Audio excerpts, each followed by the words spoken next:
Welcome, Planeswalkers, to the Meditation Realm. I'm Caleb, your guide to these blind eternities, and in today's video, we're going to be opening up one of the Fallout Commander decks. Today, we got the Mutant Menace. This is going to be the Sultai-Mill deck that cares about the rad counters. This deck seems like a lot of fun, a new take on Mill, being able to damage opponents as well, so you get a 2-for-1 win con. Some sweet new cards with this set. Definitely a lot of powerhouse cards. I like these Universes Beyond sets. People have been kind of 50-50 on them over the years, but I have been a fan. Alright, we got our generously called deck box. It's got a couple 1/1 counters on the side of it. You got your little foil little rad inserts on the back. We got the commander deck. And then, like I say, where's our bonus pack? Alright, we got our collector sample pack. And what else we got in here? Oh, that is how the collector sample pack. Okay. Alright, we'll look at the deck, and then we'll open up the sample pack. So the main face of the deck, which most people are playing, is this Wise Mothman. So it starts off with a... You do get a thick one. Oh, no, you don't. Never mind. It just felt... I was like, wait a minute. You don't get a thick one in these ones. Okay. Where's it in the back? Okay, you do. I was like, where's your thick one? Alright, so you do get the foil-etched thick one, the Wise Mothman in the back. I like foil-etched, personally. So the Wise Mothman is a 3/3 for 4, flying. When it enters the battlefield or attacks, each player gets a rad counter. And whenever one or more non-land cards are milled, put a X/1/1 counters on each of the top X... Whenever one or more non-land cards are milled, put a 1/1 counter on each of up to X target creatures, where X is the number of non-land cards milled this way. So you can pump him or other creatures, and the rad counters are basically the main thing of the deck. For those of you who don't know what the rad counters are, radiation, at the beginning of your pre-combat main phase, if you have any rad counters, mill that many cards. For each non-land card milled this way, you lose 1 life and a rad counter. So you got to keep adding on to the rad counters to keep it going, but it'll get in the game. The fact that you get a 2-for-1 win con is pretty sweet. The Master Transcendent is the second legendary you can choose for this deck. When it enters the battlefield, target player gets 2 rad counters, and you can tap him to put target creature card in a graveyard that was milled this turn onto the battlefield under your control. It's a green mutant with base power and toughness 3/3. So this card's another sweet one too, because you can just mill people and then get their creatures back as well, along with yours. You can also use certain things that untap him to be able to do it multiple times and just do it every turn. So you can steal your opponent's turn, your turn, you're in each opponent's turn, and you'll go through a full phase with 3 or 4 people. Seems like it's going to be really strong. We got the Vexing Radgull. When it deals combat damage to a player, that player gets 2 rad counters if they didn't have any. Otherwise, you proliferate. Good. Bloatfly Swarm. This guy's new. Old take on... Looks similar to something old. Enters a battlefield with 5 1/1 counters on it, so it's a 5/5 flyer for 4. If damage would be dealt to Bloatfly Swarm, while it has a 1/1 counter on it, prevent that damage, remove that many 1/1 counters from it, then give each player a rad counter for each 1/1 counter removed this way. Interesting. So it's a big flyer, and if they end up blocking him, you end up getting to spread the radiation around, so it's not necessarily wise to block him. You can just destroy him, and then you won't get the rad counters, but still, I like that guy. You have an Infesting Rad Roach, a 2/2 for 3 with flying. It can't block. When it deals combat damage to a player, they get that many rad counters. Whenever an opponent mills a non-land card, if it's in your graveyard, you may return it to your hand. So, repeatable advantage, but you got to recast it, so not bad. Cathedral Acolyte. 1/2 for 2. Each creature you control with a counter on it has Ward 1. And put a 1/1 counter on target creature that entered the battlefield this turn. So that's one's okay. The Glowing one. Death Touch 2/2 for 3. When it deals combat damage to a player, they get 4 rad counters. Whenever a player mills a non-land card, you gain 1 life. 10 drop. 8/8. This spell costs 1 less to cast for each counter among players and permanents. It has trample, and it enters the battlefield tapped. I know this guy is starting to see play in Legacy, because you can play it pretty easy. You have Dark Depths, which just has 20 counters, which just auto makes this 2 mana. He lumbers in and crushes. You have the Contaminated Drink. It's an instant for a blue, a black, and X. You draw X cards. Then you get half X rad counters rounded up. I mean, self-mill, so if you want to do that, I guess that's okay. Nightkin Ambusher. Ward 2 for 4. When it enters the battlefield, target player gets 4 rad counters, and it can't be blocked as long as the defending player has a rad counter. Okay. So mostly unblockable with this deck. 4/4 for 4 with Ward 2. Raoul, the Troubleshooter. It costs a 1, a blue, and a black. He's a legendary zombie mutant. Rogue. Once during each of your turns, you may cast a spell from among cards in your graveyard that were milled this turn. And each player mills a card. So you can, this is another one of those guys where if you can mill yourself every turn, you can potentially play multiple cards during each of your opponent's turns. Young Deathclaws is a 4-drop 4/2 with Menace. Each creature card in your graveyard has Scavenge. The Scavenge cost is equal to its mana cost. The Bobbleheads, we got Strength Bobblehead. They're mana rocks for 3, and then you can tap 3, and this one has put 3 and tap it, put X 1/1 counters on target creature. X is the number of Bobblehead you control. Activate only as a sorcery. They're all only a sorcery, but I think a Bobblehead deck will be fun. And then we got a reprint here, looks like. We got Cultivate, Farseek, Harmonize. Good old Inspiring Call, love that in 1/1 counter decks. Putrefy, Winding Constrictor. Can't have a deck without Arcane Signet and Soul Ring nowadays. It's just be a faux pas.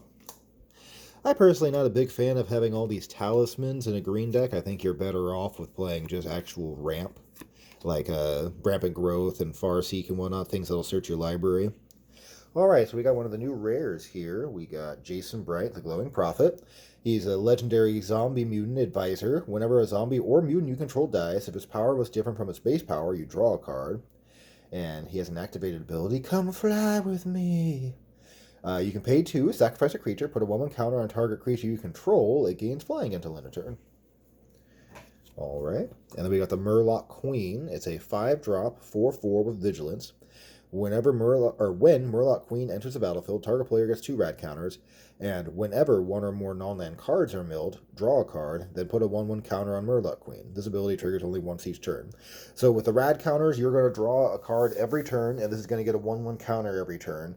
So if you play it, say go, and each opponent has rad counters and mills, it's going to come back to you as at least a 7/7. And let's say you mill with a rad counter on your turn, it's an 8/8, and you've drawn 4 cards over the turn rotation with this 5-mana spell.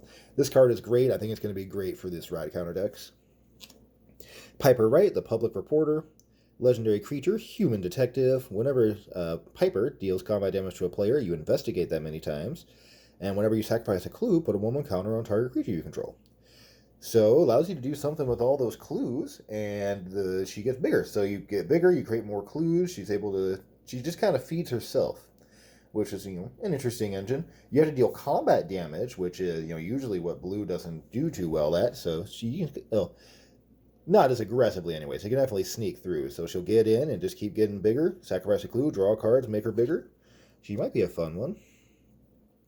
And then we have Rad Storm. Storm Proliferate, one of the ways to definitely end the game. Get all those rad counters on your opponents and none for you. Struggle for Project Purity is an enchantment for 3 and a blue. As it enters the battlefield, choose Brotherhood or Enclave.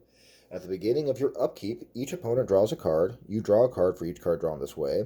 Whenever a player attacks with 1 or more creatures, that player gets twice that many rad counters. Nice. That's or attack you with 1 or more creatures, that player gets twice that many rad counters. So whenever good way to defend yourself, or just draw a bunch of extra cards. I like that. Feral Ghoul, 3-drop zombie mutant with Menace. It's a 2/2. Whenever another creature you control dies, you put a 1/1 counter on the ghoul.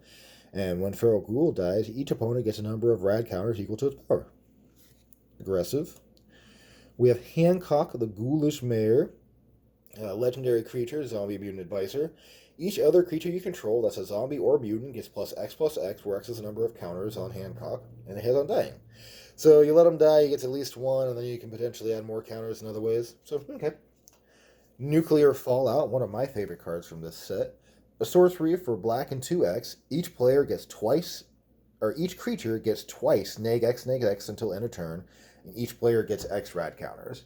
So generally at the 4 or 5 cost mana, you're gonna give creatures -4, or -6, wipe the board, give each opponent, give every player 4 to 6 rad counters, and then you're just 2 to 3 rad counters, and then as the game gets later, you're going to be able to wipe the board even more, give everybody rad counters, and just take out the game.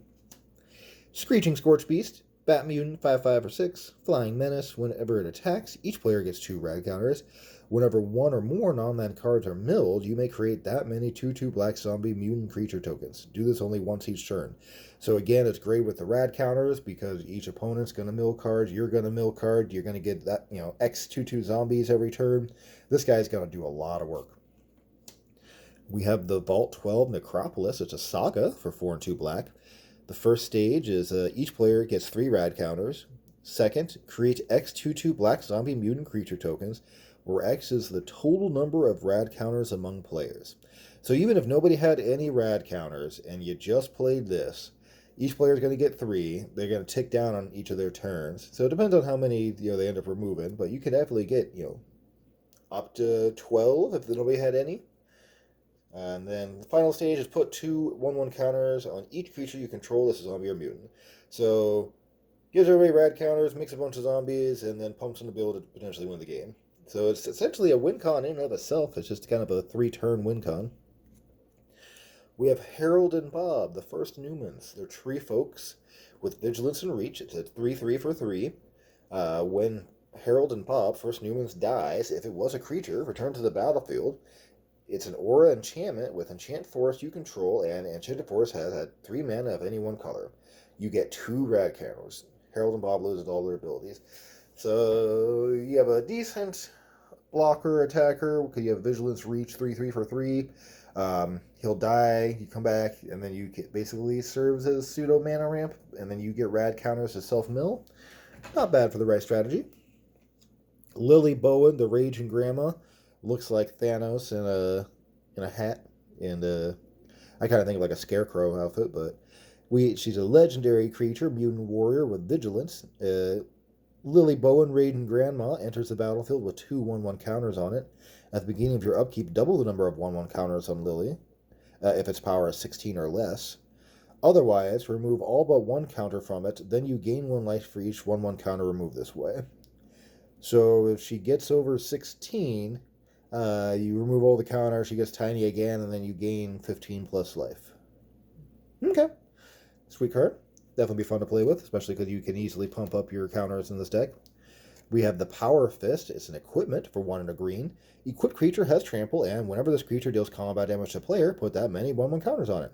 Speaking of easy ways to put 1/1 counters on creature, Grandma carrying that Power Fist is going to do some work. We have a Rampaging Yao Guai. I'm going to presume I'm pronouncing that right. Bear mutant creature for X and 3 green with vigilance and trample. It's a 2/2. It enters the battlefield with X 1/1 counters on it. And when it enters the battlefield, destroy any number of target artifacts and or enchantments with total mana value X or less.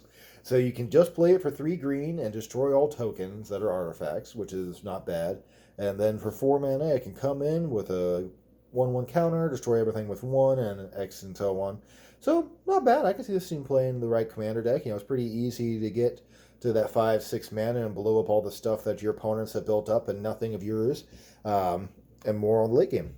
Heck yeah, I like this guy. We have Strong, the Brutish Thespian. He's a legendary mutant berserker for 4 and 2 green, 7/7 with Ward 2. In Rage, whenever Strong is dealt damage, you get 3 rad counters and you put 3 1/1 counters on Strong. And you gain life rather than lose life from radiation. Interesting, so at least you're not getting hurt by it, so that's cool. The Tato Farmer. Get some Tatos. 2 and a green, we got a non-legendary, it's just a zombie mutant peasant. With landfall, whenever a land enters the battlefield under your control, you may get 2 rad counters. And then you can tap them to put target land card in a graveyard that was milled this turn onto the battlefield under your control tapped. So 1/4 for 2 and a green. It's okay. It feeds itself and being able to put lands back into the yard, or into play and into the yard, so you can keep ramping every turn, but I guess you play the right strategy. It's not bad. Definitely not bad. We have the Watchful Rad Stag. It's an elk mutant for 2 and a green. 2/2. It has Evolve. And then whenever the Rad Stag evolves, you create a token that's a copy of it. Oh, okay. Yeah, anytime you get these copy of things that can make themselves the token generator guy, the scuttling whatever, that landfall. You make a jillion tokens on arena, and then your game crashes. So this basically be this guy. But another one for commander. Cool. We have Agent Frank Horrigan, legendary mutant warrior for 5 and a green and a black. 8/6 with trample. Agent Frank Horrigan, it has indestructible as long as it attacks this turn. And when he enters the battlefield or attacks, proliferates twice.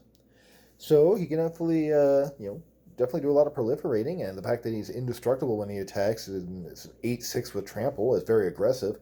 But you are paying 7 mana for something that doesn't immediately do anything. Unless you got haste, he's not attacking. So in my opinion. We got an Alpha Deathclaw, Lizard Mutant for 4 green and a black. Menace Trample 6/6. When it enters the battlefield or becomes monstrous, destroy target permanent. Okay, I like this because you can essentially do it twice. He'll come into play, you destroy something. Next turn, you have that extra mana. You pay the 7, you destroy something else, and you got a 10/10 Menace Trample. It's a lot of work to be able to deal with. Atomize. 4 mana instant, destroy target non-land permanent, and proliferate. Good for what the deck wants to do. Hits anything, and you proliferate. Marcus, the Mutant Mayor, legendary creature, Mutant Advisor for 3 a green and a blue. With Vigilance Trample, he's a 4/4. Whenever a creature you control deals combat damage to a player, draw a card if that creature has a 1/1 counter on it. If it doesn't, put a 1/1 counter on it. Wow, that guy's really cool. So he just buffs your team if they don't already have counters, and then he gives you card advantage if everything has counters. Kind of what blue-green does anyways, though, so that's not surprising. Mutational Advantage. Permanents you control with counters on them gain hexproof and indestructible until end of turn. Prevent all damage that will be dealt to those permanents this turn, and proliferate. Great for this deck as far as, the 1/1 counters and everything that goes on them. Also going to be great for those Planeswalker decks that are in the blue-green because you can save your guys as well and proliferate them. Really strong. Vault 87, Forced Evolution. It's a saga for 3 a green and a blue. First stage is gain control of target non-mutant creature for as long as you control Vault 87.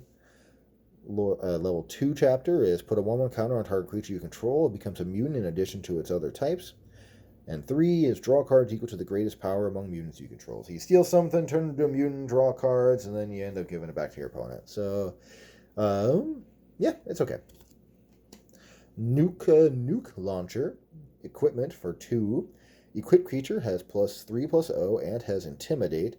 And whenever equipped creature attacks until the end of defending player's next turn, that player gets 2 rad counters whenever they cast a spell. Okay. Not too bad on the equip cost, but a great way to be able to make your opponents get extra rad counters, especially if you're playing against a deck that likes to sling a bunch of spells. We have the Recon Craft Theta. It's a vehicle for 4 mana, flying. It has 4 and 4/4. Flying 4/4. When Recon Craft Theta enters the battlefield, create a 0/0 blue alien creature token. Put a 1/1 counter on it. Whenever it attacks, proliferate, and it has crew 2. So you get 2 bodies because you get the vehicle, you get a creature. Oh, that's not bad. And then the proliferating. Proliferating is always important for this type of deck. Mariposa, the military base. When it enters the battlefield tapped, if you do, you get 2 rad counters. You can tap to add colorless, or you can pay 5 and tap it to draw a card. This ability costs 1 less to activate for each rad counter you have. So you can choose to have her enter or tap. You'll get some rad counters, be able to feed itself later in the game, and then it's just a tap draw card as long as you have a bunch of rad counters. It's okay. The Overflow Basin, we got the new stage of these cards that have tap add 2 colors. About time they finally gave us the complete set of these. So we got the Basin, the Viridescent Vogue. Then we got some reprints here. We got good old Fraying Sanity, Inexorable Tad, Branching Evolution, Guardian Project, always great for those draw decks. Hardened Scales, we got a lot more reprints. Card used to be expensive, but it's finally seen some needed reprints to see play. Tireless Tracker, kind of the same thing. Biomass Mutation, Casualties of War, great card. Find and Finality, Dark Water Catacombs, Drowned Catacombs, Exotic Orchard, like every commander deck, Fetid Pools, Hinterland Harbor, Nesting Grounds, Sunken Hollow, Temple of Deceit, Temple of Malady, Temple of Mystery, Woodland Cemetery, Mortuary Mire, Opulent Palace, Hath, Tainted Isle, Tainted Wood, Temple. Temple of the False God you should take out of every commander deck, basically. Terramorphic, and then our basics. 3, 4, 5. 1, 2, 3, 4, 5. 1, 2, 3, 4, 5. They give us 15 basics for the deck? Wow. Okay, and then these are our sweet alien tokens and rest of the other tokens. The mana bases for these decks have been generally pretty good with the Universes Beyond. These ones seem like maybe a little lower on the invested mana base and compared to Doctor Who, but still some great decks. Let's check out what we get for our collector sample here. Alright. Something sweet. Come on, Mythic. We get Codsworth. Hello, Codsworth. Good to have your handy helper. And then Drowned Catacomb. Alright. Thank you for joining me, Planeswalkers. I'm always glad to have you here. Like, share, and subscribe, and I look forward to seeing you here in the next video.